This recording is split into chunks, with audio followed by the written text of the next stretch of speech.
that gives dreams. And if it is a dream giver that has given you those dreams, then he can make those dreams happen. Hallelujah. In the most amazing way, in 2 weeks I land an incredible job. I start making a lot of money. I start working on the 81st floor of the North Tower of the World Trade Center. World Trade Center north end my wife started working on the 71st floor of the South Tower. She's 4 months pregnant with our son. Everything going well for us. But the morning of September 11, 2001, before the tragedy happens, I sent an email to someone in my church saying, pray for me. I want God to use me. 8:48 in the morning, I hear this incredible explosion. I thought my eardrums would burst. This is American Flight 11. Flying coast to coast, this huge jet plane comes crashing into our tower. As it crashed in, it tore all the walls. Jet fuel spreads throughout our floor. Smoke all around us, making it hard to breathe. We started fighting our way through the fire. And we finally make our way to the stairwell. Thousands of people on that stairwell. The fear of death written on every face. I'm thinking about my wife who works on the other tower.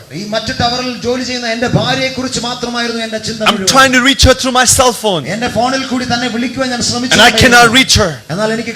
I borrow the phones of all the people running down with me, but none of the cell phones would work.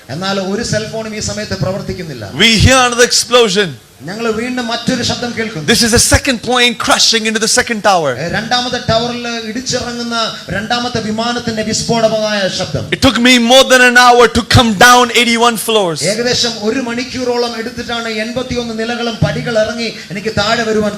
the lowest level. It's called the plaza. Hundreds of bodies scattered on that plaza. Engine of that plane also lying there. We were told to go down one more level. I get to the lowest level, and I decided to walk towards the South Tower to be looking for my wife. And that's when the unthinkable, the unimaginable happens. As I get close to that building, I realize that the ground around me is shaking. An incredible roar, as if there was a bomb that had just imploded. But this was not a bomb. The building I had approached, that tower was collapsing. Imagine being 15-20 feet away from a building that is 110 floors in height. Tons of concrete steel. That building started going down in like a mushroom. And I said, God, this is it. I'm going to die here. But if I die here, where is my soul going to go? My dear brothers and sisters, when death comes knocking at your door, all the money that you loaded in your fixed deposit accounts will mean nothing. The cars that you bought and you drove around will mean nothing. ആഭരണങ്ങൾ അത് ഒരു ഗുണവുമില്ലാതെ മാറും. Sisters, all the jewelry that you've accumulated will mean nothing. നിങ്ങൾ കൂട്ടിവെച്ച ആഭരണങ്ങൾക്ക് നിങ്ങളെ രക്ഷിക്കുവാൻ കഴിയാതെ. Because suddenly in a moment you will realize കാരണം ഒരു നിമിഷത്തിനുള്ളിൽ നിങ്ങൾ തിരിച്ചറിയും that you came from dust and this body will return to dust. നിങ്ങൾ കടന്നു വന്നത് പൊടിയിൽ നിന്ന് നിങ്ങളുടെ ശരീരവും ഈ പൊടിയിലേക്ക് തിരികെ ചേരും. But there is something precious in you and in me that will never be destroyed. എന്നാൽ എന്നിലും നിങ്ങളിലും വളരെ ശ്രേഷ്ഠമായ ഒന്നുണ്ട്, ഒരിക്കലും നശിക്കാത്ത ഒന്ന്. No fire can destroy it. ഒരു തീയ്ക്ക് നശിപ്പിക്കുവാൻ No earthquake can destroy it. ഒരു ഭൂമി കുലുക്കത്തിനും നശിപ്പിക്കാൻ No sickness, no disease can destroy it. രോഗത്തിനും നശിപ്പിക്കുവാൻ കഴിയാത്തത്. And you may ask, what are you talking about? നിങ്ങൾ ഒരുപക്ഷേ ചോദിക്കും, എന്തിനെക്കുറിച്ചാണ് താങ്കൾ It പറയുന്നത്? is your soul. Your soul will never ever be destroyed. But then 15-20 people with me. എന്നാൽ ഏകദേശം 15-20 പേരുടെ ചുറ്റുമുണ്ട്. We had all huddled together. ഞങ്ങൾ എല്ലാവരും ഒരുമിച്ച് കൂടി നിന്നു. I'm on top of these men and women. There are men and women on top of me. ഞാൻ ചിലരുടെ മുകളിൽ കയറി നിൽക്കുന്നു, അവർ എന്റെ മുകളിലാണ്. All of them screaming. Everyone thought we were going to die. എല്ലാവരും നിലവിളിച്ചുകൊണ്ടിരിക്കുന്നു. എല്ലാവരുടെയും ചിന്ത ഒന്ന് മാത്രം, ഞങ്ങൾ മരിക്കുവാൻ. And there's a verse from this Bible that comes to my mind. എന്റെ മനസ്സിലേക്ക് ഓടി വരുന്ന ബൈബിളിലെ ഒരു വാക്യം ഇങ്ങനെ. Romans 10:13. റോമർ 10:13. Whosoever shall call upon the name of the Lord shall be saved. ക്രിസ്തുവിന്റെ നാമത്തെ വിളിച്ചപേക്ഷിക്കുന്ന ഏവനുമോ അവൻ രക്ഷ പ്രാപിക്കുക തന്നെ ചെയ്യും. So I started crying out, Jesus. ഞാൻ നിലവിളിക്കാൻ തുടങ്ങി, കരയുവാൻ തുടങ്ങി. These people are with me. ഈ കൂട്ടുകാരനോടൊപ്പമുണ്ട്. And I felt the Lord saying, where are they going without Jesus? ഞാൻ ചിന്തിക്കാൻ തുടങ്ങി, ഇവരെവിടേക്കാണ് പോകുന്നത് യേശുവില്ലാതെ. As I started crying out, Jesus. ഞാൻ കരയുവാൻ തുടങ്ങി, യേശുവേ. Not one tried to argue with me or debate with me. ഒരാൾ പോലും എന്നോട് വാക്ക് തർക്കത്തിനായിട്ട് വന്നില്ല. Have you been in a place where you try to share Jesus and they've tried to debate with you? നിങ്ങൾ യേശുവിനെക്കുറിച്ച് പറഞ്ഞപ്പോൾ ആരെങ്കിലും നിങ്ങളോട് വാക്ക് തർക്കത്തിന് വന്നിട്ടുണ്ടോ? Try doing it when someone is close to death. മരണത്തിന് അടുക്കുമ്പോൾ, മരണത്തെ അഭിമുഖീകരിക്കുമ്പോൾ നിങ്ങൾ പറഞ്ഞു നോക്കുക. No, nobody tried to argue or debate with me. ഇല്ല, ആരും എന്നോട് വാക്ക് തർക്കത്തിന് വന്നില്ല. Nobody called upon any other God. മറ്റാരും ഒരു ദൈവത്തിന്റെയും നാമം വിളിച്ചില്ല. My friends, how could they? എങ്ങനെയാണ് സഹോദരങ്ങളെ അവർക്ക് കഴിയുന്നത്? How could they? അവർക്ക് എങ്ങനെ കഴിയും? Because the Bible you and I believe in കാരണം ഞാൻ നിങ്ങൾ വിശ്വസിക്കുന്നത് says there's only one way. അത് പറയുന്ന ഒരേ ഒരു വഴി. Only Jesus could say, I am the way, the truth and the life. യേശുവിന് മാത്രമേ പറയുവാൻ കഴിഞ്ഞുള്ളൂ, ഞാൻ തന്നെ വഴിയും സത്യവും ജീവനുമെന്ന്. Muhammad said, pray 5 times looking towards Mecca. Muhammad പറഞ്ഞു, മക്കയെ നോക്കി ദിനവും 5 നേരം നിസ്കരിക്കുമെന്ന്. Follow the 5 pillars of Islam. 5 pillars നിങ്ങൾ ഫോളോ ചെയ്യണം. ഇസ്ലാമിന്റെ Krishna and all the Hindu leaders read the books that we've given you. Hindu leaders പറയും, നിങ്ങൾക്ക് ഞങ്ങൾ തന്നിരിക്കുന്ന ബുക്കുകൾ നിങ്ങൾ വായിക്കുക. New Age says follow your bliss. New age പറയും, നിങ്ങൾ അതിനെ അനുഗമിക്കുക. Whatever you want, just follow it. നിങ്ങൾക്ക് എന്തൊക്കെ വേണം അതിനെയൊക്കെ അനുഗമിക്കുക. But only Jesus said follow me. യേശു മാത്രമേ Hallelujah. എന്നെ നിങ്ങൾ അനുഗമിപ്പിൻ. I love with the words of Jesus in John 14:6. I am the way, the truth and the life. യോഹന്നാൻ 14:6 യേശു പറഞ്ഞത് എനിക്ക് വളരെ ഇഷ്ടമാണ്. These people with me, they prayed with me for a few minutes. എൻ്റെ കൂടെയുള്ള ഈ കൂട്ടുകാർ ഞങ്ങൾ ഒരുമിച്ച് പ്രാർത്ഥിക്കുവാൻ തുടങ്ങി. And then we moved away from that huddle. ഞങ്ങൾ എന്നാൽ ആ കൂമ്പാരത്തിനടുക്കിൽ നിന്ന് മാറിപ്പോയി. I was being buried in debris. ഞങ്ങൾ ചുറ്റും പൊടിപടലങ്ങളാൽ നിറയപ്പെട്ടു. I thought I was going to die there.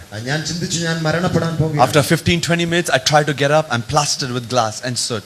ഞാൻ 15-20 മിനിറ്റിന് ശേഷം എഴുന്നേൽക്കുവാൻ ശ്രമിച്ചു, പക്ഷേ കഴിയുന്നില്ല. എൻ്റെ മുകളിൽ മുഴുവനും glass വീണിരിക്കുന്നു. I thought I was going to die there, choking on all that stuff. ഞാനിത് ശ്വസിക്കാൻ കഴിയാത്ത അവസ്ഥയിൽ ഞാൻ വീണ്ടും ചിന്തിച്ചു, ഞാൻ മരിക്കാൻ പോകുകയാണ്. I quickly realized the people I had prayed with, they were all dead. ഞാൻ മനസ്സിലാക്കി, ഞാൻ ആരോടൊപ്പം പ്രാർത്ഥിച്ചുവോ അവരൊക്കെ മരണപ്പെട്ടു. I said, God, they just prayed. How come they died? ഞാൻ ചിന്തിച്ചു, കർത്താവേ, അവർ ഇപ്പോൾ എന്നോട് പ്രാർത്ഥിച്ചത് മാത്രമേ ഉള്ളൂ, എന്നിട്ടും അവർ മരിച്ചല്ലോ. But I felt the Lord saying, Sujo, എന്നാൽ എനിക്ക് മനസ്സിലായി, ദൈവം എന്നോട് പറഞ്ഞു, Sujo, they called upon my name in their dying moments. അവരുടെ മരിക്കുന്ന നിമിഷങ്ങൾ അവർ എൻ്റെ നാമം വിളിച്ചു. And they are resting with me in my presence. Hallelujah. എൻ്റെ സന്നിധിയിൽ അവർ വിശ്രമിക്കുകയാണ്. I looked around, one man alive. ഞാൻ വീണ്ടും തിരിഞ്ഞു നോക്കിയപ്പോൾ ഒരു മനുഷ്യനെ കണ്ടു. We joined hands. He said he was a Christian. ഞങ്ങൾ ഒരുമിച്ച് കൈ കോർത്തു. താൻ പറഞ്ഞു, ഞാൻ ഒരു ക്രിസ്ത്യാനിയാണ്. He was an FBI agent. താൻ ഒരു FBI ഏജന്റ് ആണ്. We thought we were going to die. ഞങ്ങൾ ചിന്തിച്ചു, ഞങ്ങൾ മരിക്കാൻ. We couldn't see anything, everything dark with debris still falling. ഒന്നും കാണുവാൻ കഴിയുന്നില്ല, ചുറ്റും പുകപടലങ്ങളാണ്. But as we started praying, ഞങ്ങൾ പ്രാർത്ഥിച്ചു തുടങ്ങിയപ്പോൾ I see a red light, a faint red light. ഞാൻ കണ്ടു, വളരെ പരിമിതമായിട്ട് കാണുവാൻ കഴിയുന്ന ഒരു ചുമന്ന light. We start following that light. ഞങ്ങൾ ആ ലൈറ്റിനെ ലക്ഷ്യമാക്കി. It's a flashing light coming out of an ambulance. അതൊരു ആംബുലൻസിൽ നിന്ന് ബഹിർഗമിക്കുന്ന ഒന്നായിരുന്നു. That ambulance was crushed. ആ ആംബുലൻസ് അത് പൊളിഞ്ഞിരിക്കുന്നു. But that light was flashing. പക്ഷേ അപ്പോഴും ആ വെളിച്ചം അവിടെ ശോഭിച്ചുകൊണ്ടിരിക്കുന്നു. I'm out of the debris now. ഞാൻ ആ കൂമ്പാരത്തിൽ നിന്ന് പുറത്തു വന്നു. Both the towers have collapsed. 2 ടവറുകളും നശിച്ചിരിക്കുന്നു. I thought, God, why did you spare my life? My wife is dead. ഞാൻ ചിന്തിച്ചു, കർത്താവേ, നീ എന്തിനു വേണ്ടി എനിക്ക് ജീവൻ തിരികെ തന്നു? എൻ്റെ ഭാര്യ മരിച്ചിരിക്കുന്നു. But God had a plan for her life. എന്നാൽ ദൈവത്തിന് തന്റെ ജീവിതത്തെക്കുറിച്ചും ഒരു പദ്ധതി ഉണ്ടായിരുന്നു. Little did I know that that day my wife would be late to work. എന്നാൽ ഞാൻ അറിഞ്ഞിരുന്നില്ല എൻ്റെ ഭാര്യ അന്നേ ദിവസം ജോലിക്ക് താമസിച്ചു വരുമെന്ന്. The company she would work with had a lot to do with the stock market. താൻ വർക്ക് ചെയ്തിരുന്ന കമ്പനി ഒരു സ്റ്റോക്ക് മാർക്കറ്റ് കമ്പനിയാണ്. The stock market opens at 9. Stock market 9 മണിക്കാണ് ആരംഭിക്കുന്നത്. So every day she's at work by 8:40. അതുകൊണ്ട് എല്ലാ ദിവസവും 8:45 താൻ ജോലിക്ക് വരും. But that day God delayed her train by 2 minutes. എന്നാൽ അന്ന് തന്റെ ട്രെയിൻ 2 മിനിറ്റിന് വൈകി. She came into the World Trade Center. താൻ വേൾഡ് ട്രേഡ് സെന്ററിലേക്ക് കടന്നു വന്നു. But by then the North Tower is hit. എന്നാൽ ആ സമയത്തിനുള്ളിൽ നോർത്ത് ടവറിലേക്ക് പ്ലെയിൻ ഇടിച്ചിറങ്ങി. So they were not allowed to go into the building. അതുകൊണ്ട് ആ ബിൽഡിംഗിലേക്ക് പോകുവാൻ ആരെയും അവർ അനുവദിച്ചില്ല. She gets on the street level. താൻ ആ സ്ട്രീറ്റിലേക്ക് കടന്നു വന്നു. Sees people jumping out of the building. ആ വ്യക്തികൾ ആ ബിൽഡിംഗിൽ നിന്ന് പുറത്ത് ചാടുന്നത് താൻ കണ്ടു. And she thought I could be one of them. താൻ ചിന്തിച്ചു, എൻ്റെ ഭർത്താവും ഇവരിൽ ഒരുവനായിരിക്കും. But my Bible says, എന്നാൽ എൻ്റെ ബൈബിൾ ഇങ്ങനെ പറയുന്നു, I will have mercy on whom I will have mercy. എനിക്ക് കരുണ തോന്നേണ്ടിയവനോട് എനിക്ക് കരുണ തോന്നും. I will have compassion on whom I will have compassion. എനിക്ക് മനസ്സലിവ് തോന്നേണ്ടിയവനോട് ഞാൻ മനസ്സലിവ് കാണിക്കും. We meet each other late that day. ഞങ്ങൾ ആ ദിവസം കുറെ മണിക്കൂറുകൾക്ക് ശേഷം They കണ്ടുമുട്ടി. took us to a place to decontaminate us. ഞങ്ങളെ അപ്രകാരം പുനഃസ്ഥാപിക്കുവാൻ വേണ്ടി അവർ ഞങ്ങളെ ഒരു ദേശത്തേക്ക് കൊണ്ടുപോയി. And late that night when we got home, ഞങ്ങൾ അന്ന് രാത്രി വീട്ടിൽ തിരികെ I said, God, I'm done with corporate America. ഞാൻ പറഞ്ഞു, കർത്താവേ, ഈ അമേരിക്കയിൽ ഞാൻ വിട പറയാൻ പോകുകയാണ്. I want to be a preacher of the good news of Jesus Christ. ഞാൻ യേശുവിനെ സാക്ഷിക്കുന്ന ഒരുവനായി മാറും. I had no idea how all that would happen. എനിക്കറിയില്ലായിരുന്നു എങ്ങനെ ഇതൊക്കെ And സംഭവിക്കും. God doesn't care what membership you hold. നിങ്ങൾ ഏത് മെമ്പർഷിപ്പ് ഉള്ള വ്യക്തിയെന്ന് ദൈവം ചിന്തിക്കുന്നില്ല. He wants your heart this morning. ദൈവത്തിന് നിങ്ങളുടെ ഹൃദയമാണ് വേണ്ടത്. So in the light of my testimony, അതുകൊണ്ട് ഇന്ന് എൻ്റെ അനുഭവ സാക്ഷ്യത്തിന്റെ വെളിച്ചത്തിൽ, if you are that person that faces death, ഇന്ന് നിങ്ങളാണ് മരണത്തെ അഭിമുഖീകരിക്കുന്ന വ്യക്തി, if death comes knocking today, ഇന്ന് മരണം നിങ്ങളുടെ വാതിൽക്കൽ വന്ന് മുട്ടുന്നു, do you know for sure where you will go and spend your eternity? നിങ്ങൾക്ക് വ്യക്തമായി അറിയാമോ നിങ്ങളുടെ നിത്യത നിങ്ങൾ എവിടെ ചെലവഴിക്കുമെന്ന്? You've heard messages like this before, നിങ്ങൾ ഇതിനെക്കുറിച്ച് ഒത്തിരി കേട്ടിട്ടുണ്ടായിരിക്കാം. but today God has got your attention. എന്നാൽ ഇന്ന് ദൈവം നിങ്ങളുടെ ശ്രദ്ധയെ ക്ഷണിക്കുന്നു. You may not